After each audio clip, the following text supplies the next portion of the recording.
जिन्हें अब कहते हैं इलेक्ट्रॉनिक बैलेंस। ये इलेक्ट्रॉनिक बैलेंस मुख्तलिफ रेंज में आते हैं, जैसे मिलीग्राम रेंज, ग्राम रेंज और किलोग्राम रेंज, और दिखते इस डायग्राम की तरह हैं जो आपकी स्क्रीन पर हैं। दूसरे बैलेंसेस के मुकाबले में इसका इस्तेमाल बहुत आसान है और ये ज़्यादा बेहतर भी है। जैसा कि आप इस तरफ फिगर को देख सकते हैं, ये आपको नजर आएंगे ग्रोसरी स्टोर और स्वीट शॉप्स पर। तो आखिर इलेक्ट्रॉनिक बैलेंस कैसे काम करता है?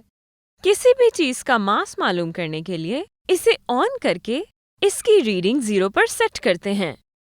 ये बहुत ही ज्यादा आसान है। अननोन मास को पैन में रखें और रीडिंग नोट करें और ये ही इसका मास होगा।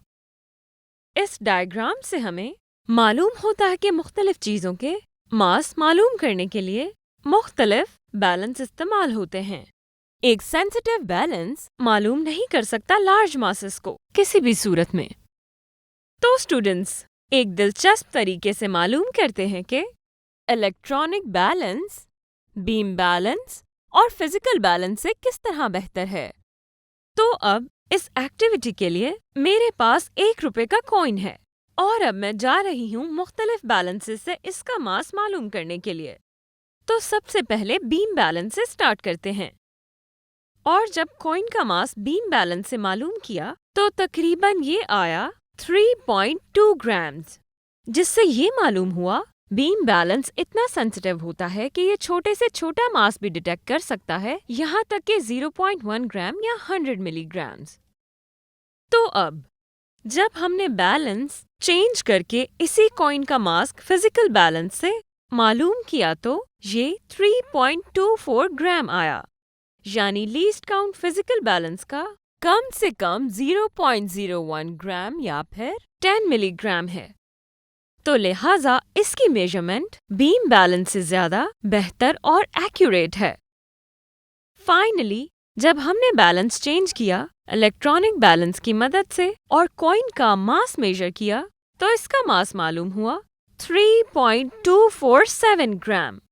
इसलिए लीस्ट काउंट इलेक्ट्रॉनिक बैलेंस का 0.001 ग्राम या 1 मिलीग्राम है। तो लिहाजा इसकी मेजरमेंट फिजिकल बैलेंस से भी ज्यादा बेहतर और एक्यूरेट है। और ये साबित हो गया कि इलेक्ट्रॉनिक बैलेंस इन तमाम बैलेंसेस के मुकाबले में सेंसिटिव है।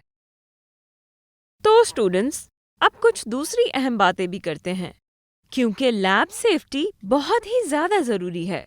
याद रखें कि आग बुझाने वाला इक्विपमेंट लैब के सबसे इम्पोर्टेंट सेफ्टी इक्विपमेंट्स में से एक है।